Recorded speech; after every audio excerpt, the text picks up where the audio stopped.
One of you complained that you'd not seen the dogs for a while. I've been gallivanting all over the place. So there's one, here's another just coming now. Also got some really kind of nice news to share. Someone very touchingly got in touch via Twitter. I'm not going to out them here because when I announced this publicly, an old landlord came after me for some damages to a property I'd caused with some loudspeakers. But one of us basically reached out to say that they'd received their first royalty check, and I can't say how touched I am for you to have shared that with me, because I know how absolutely effing kind of mega that is. I think mine was about 300 quid, and I'll never forget taking that first £30 out of the ATM machine, understanding that not all money is made equal, that £30 was pure gold. It was made from music, a good thing. So congratulations to you.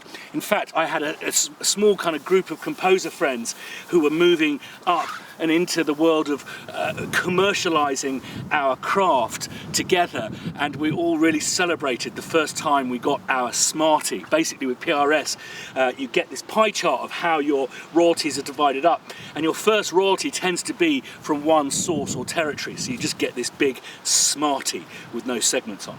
Anyway, I thought today I'd give you a little kind of report back from LA, because I think LA gives me a broader picture of the state of our industry, and indeed possibly offer up some thoughts on how to go about getting that first royalty check. It's going to be locked off today. I can't walk around because I broke my GH5. I used to do so we're using one of my studio cams today. So I've got a few different locations we'll go to on this walk. Right, off we go. It's freezing. Oh, it's absolutely filthy weather up here. The things I do, jeepers, gloves and all. What's good about these LA trips is I get to meet a mixture of people who are operating in the middle, people who are kind of the ground troops coming up, and also people in the upper echelons. And I think certainly within the middle ranks and the upper echelons, there is a universal piece of advice to those who are wanting to get that first royalty check to break into the marketplace, into our craft, and that is to find your own voice. I did a video linked above with Alev Lenz about how we tried to extract the kind of the goblin, the duende from her album and create a sample library out of it.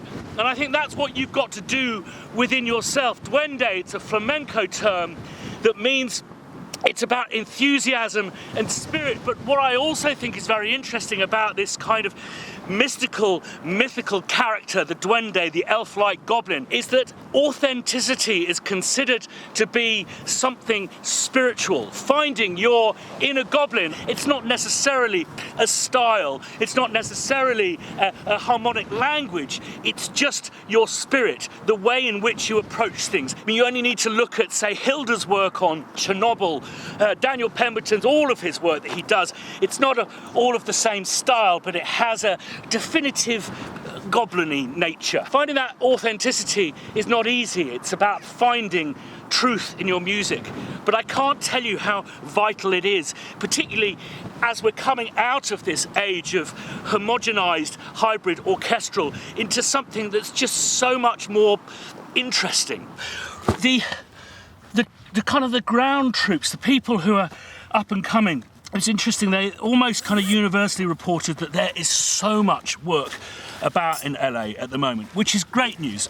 And not surprising really, the number of outlets has increased, the ability to make productions much cheaply, much quicker. The problem therein is that the business model that's been kind of transplanted onto this new kind of marketplace, Hulu, Netflix, and all of this micro-budget stuff, is that of the old model, which is let a composer cover his or her costs up front, and they collect most at the back end, where there is no back end available. So I think a lot of producers are going, well, it's usually 0.5% of the budget, and the budget is 100K. What's the problem with that? It's like, well, the problem with that is I'm never going to see any royalties for this. This is something that video games realised, I don't know, 10 years ago. If you wanted an A-lister on board to write a score, you had to pay them fuck tons of money, because they made it very clear that there was no potential for back end, which is how we earn our money.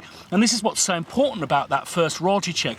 Currently, ask any professional composer who's been around for a few years, he or she will tell you that the majority of their surplus is created through royalties. So I think the sensible thing to do is to try and cover your costs, keep your overheads low based on what your commissioning fees are, and you wait for the royalties to provide you with the surplus, the profit. So whilst the kind of ground troops are reporting up to the middle ranks and the upper echelons about this explosion in possibility, the middle ranks and the upper echelons are really urging those who are coming up to make sure that we don't allow for this erosion of royalties. Currently, there may be a correction in the future where Netflix understands, and I think that is starting to happen, understands, like the video industry, that if there's no back end, there needs to be more front end, particularly as Netflix is also the broadcaster. You know, it's extraordinary I would say every other person I met on that walk had just finished their first feature or was just about to do their first feature. And I think it's great talking to people about how they use those tiny budgets to create something interesting and unusual. Again, a surefire way of maybe stumbling across that little goblin. Another thing that came up, which was saddening and disturbing, was the burden of student debt and whether that burden was worth it considering the knowledge that was gained from whatever course people were on. And the piece of advice I have where that's concerned, should you go to college or shouldn't you, is you have to think of it like you're an entrepreneur, and the first investment in your business you're going to make is your education, whether that be working as an apprentice, whether that be going to a media music course, or indeed gaining a greater theoretical traditional grounding.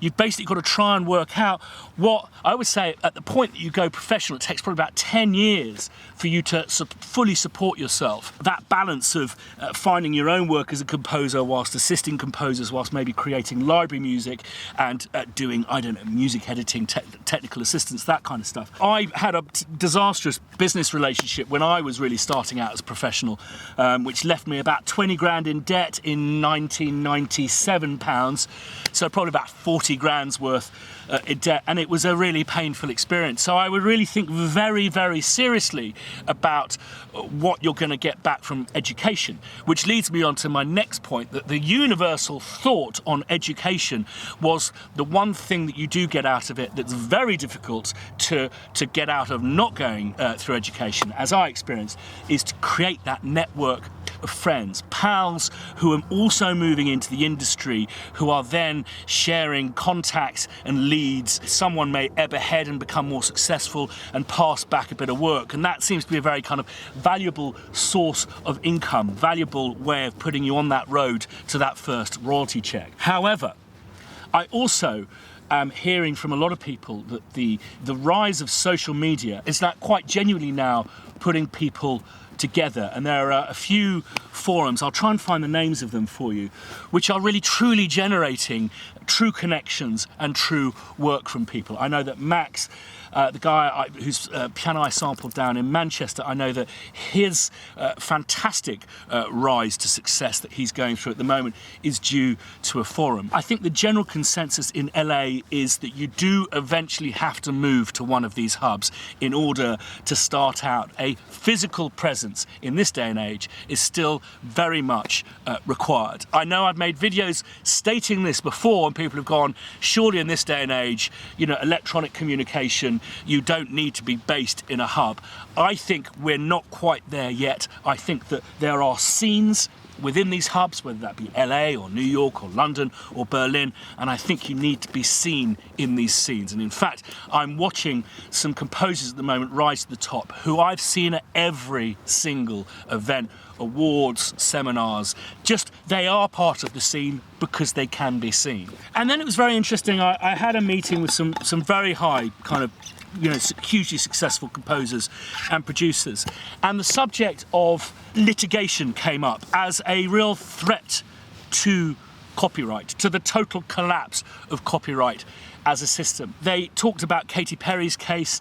There's a new Ed Sheeran case where basically lawyers have found a way of getting music tech people to melodyne music into the same key and tempo to prove that, say, for example, it's using the same chord sequence. So Ed Sheeran's being rolled over the coals for basically using, I think, what's a rock square. And what's being argued is that by using this technical manipulation to prove that something is plagiarism, to members of the public, people go, yeah, that sounds the same, they've definitely stolen that, without understanding what we understand as musicians, which again goes back to what I'm kind of waffling on about, the fact that we stand on shoulders of giants, that every new innovation of music is a layer built upon a previous innovation, that sampling has existed for 300-400 years. There are Baroque phrases that turn up in pop music today.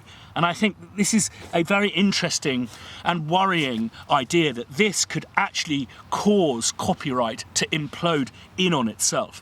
And an argument that was raised there that maybe we should take it away from lawyers, and in fact these cases should go through arbitration. Basically, councils of composers come together and deal with these inquiries and accusations with the knowledge of what it is to create music.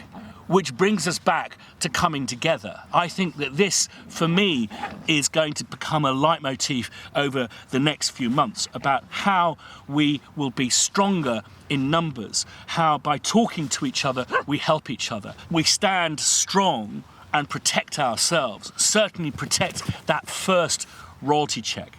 And finally, for those of you who are new to this channel, the reason I'm standing on the top of an old extinct volcano in Edinburgh with 2 dogs and a cup of coffee is as a means of hopefully reminding you to get out and about and look after yourself. The worst place to be creative, the worst place for mental health is a bloody recording studio. So in order to get that first royalty check and the many royalty checks you'll get thereafter, you've got to be here, you've got to be alive and well. So do look after yourselves. Stuff that's coming up, well, rumour has it Sandy's preparing some stuff for a future Modular Monday. I've sampled a piano to share with you for free on Piano Book, and I'm currently up here convalescing away from dozens of bagpipe samples that have been said to me. So lots of very exciting stuff coming up, alongside a little announcement of something new that we're launching with Spitfire. So do subscribe if you haven't done already, ding that bell if you want to be notified the next time